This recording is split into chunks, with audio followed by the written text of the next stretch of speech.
Today, we are firing up the steam engines and heading back in time to talk about one of the most important moments in all of human history, the Industrial Revolution. Seriously, this is the period that literally forged the world we all live in today, from the cities we call home to the phones in our pockets. So that's really the big question for us, isn't it? How did some pretty basic stuff, black rocks from the ground, boiling water, and a handful of brilliant new ideas, completely, and I mean completely, reshape human society and set the stage for our modern age? All right, so to really get just how massive this revolution was, we've got to rewind a bit. We need to see what the world was actually like before the machines took over. Picture this. Before the 1700s, life was overwhelmingly rural. Most people were farmers, and if you wanted something like cloth, it was made through something called the putting out system. A merchant would literally drop off raw wool at a cottage, and a family, the whole family, would spin it and weave it all by hand, right there in their living room. As you can imagine, it was a really slow, small-scale way of doing things that had pretty much defined life for centuries. So, what lit the fuse? What caused this massive change? And, maybe the most important question, why Britain? Why did it all kick off right there, on that one island? It really was a perfect storm, a combination of things all happening at once. First, Britain was basically sitting on a mountain of coal and iron, the fuel and the building blocks for industry. It also had capital, which is just a fancy word for cash ready to be invested thanks to a booming trade empire. You also had a huge new labor pool thanks to a population boom and changes in farming. And crucially, Britain had a level of political and economic freedom that let entrepreneurs thrive with fewer government restrictions getting in their way. Okay, so the stage is set. All the ingredients are there. And now, the curtain rises on the main event, this incredible, unbelievable explosion of technology that became the real engine of change. And this is where things just go into overdrive. In just a few short decades, a wave of invention changed everything.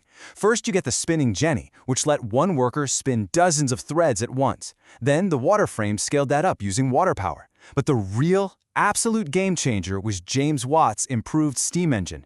Suddenly, you had a power source you could put anywhere, not just next to a river. Soon after that, the power loom automated weaving. The cozy little cottage industry? Yep, it was officially obsolete. The result of all this tech was just staggering.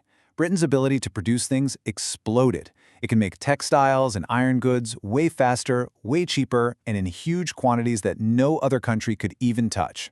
It's no wonder it earned the nickname, the workshop of the world.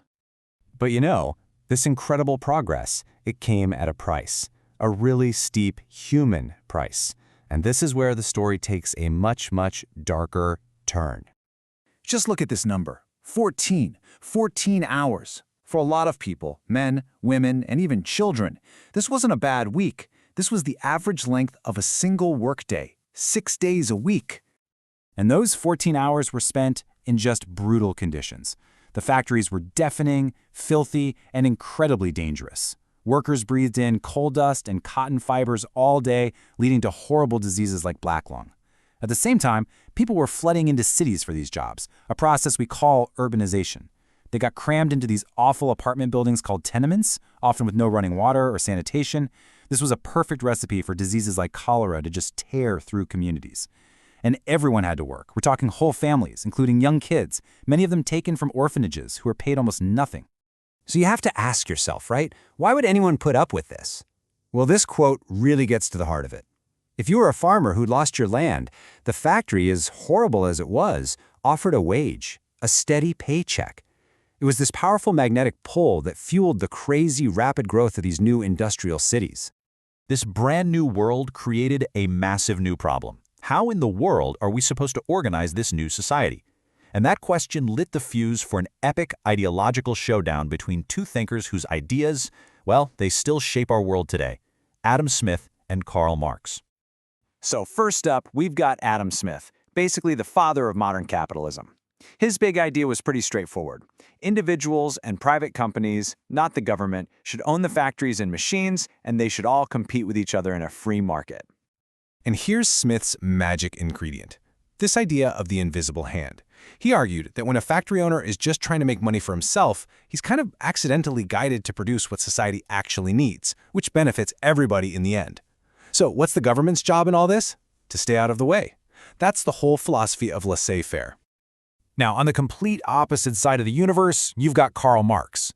He looked at the same factories and saw something totally different. Not progress, but pure exploitation. His solution was, well, radical. Communism. A society where the workers themselves would rise up in a revolution, seize control of the factories, and all property would be owned by everyone, creating a classless society. And this quote, this is pure Marx. He believed all of human history wasn't a story of progress or great individuals, but just one long, brutal conflict between classes. In his time, he saw that big fight as being between the bourgeoisie, the factory owners, and the proletariat, the industrial workers. So let's put them head to head, because the difference is just night and day. Smith says we're all driven by self-interest. Marx says no, we're split into warring classes. Smith wants the government to be hands-off. Marx wants the state to run the whole show to create equality. For capitalism, the goal of the economy is to get the best stuff at the lowest prices through competition. For communism, the goal is to get rid of that competition and the inequality that Marx believed came with it. So, who won? Which idea came out on top? Well, the reality is a lot more complicated. The echo of this revolution and the huge debate it started is still all around us. See, the Industrial Revolution didn't just give us factories. It created our modern social structure. It led to the rise of a brand new middle class of managers and professionals. And it also sparked the creation of labor unions, which fought for the very rights and protections that Marx thought were impossible to get under capitalism. His big prediction of a worker revolution in places like Britain and America, it never actually happened. Why? Well, largely because reforms, like giving more people the right to vote and the power of unions, gave workers a voice to improve their lives. And that brings us right here to today. The fundamental argument that was forged in the noise and smoke of those first factories, that constant push and pull between free markets and a social safety net, between individual liberty and the good of the community, is still the central political and economic question of our time. It leaves us all with the same massive question they faced back then. Where do we find the right balance?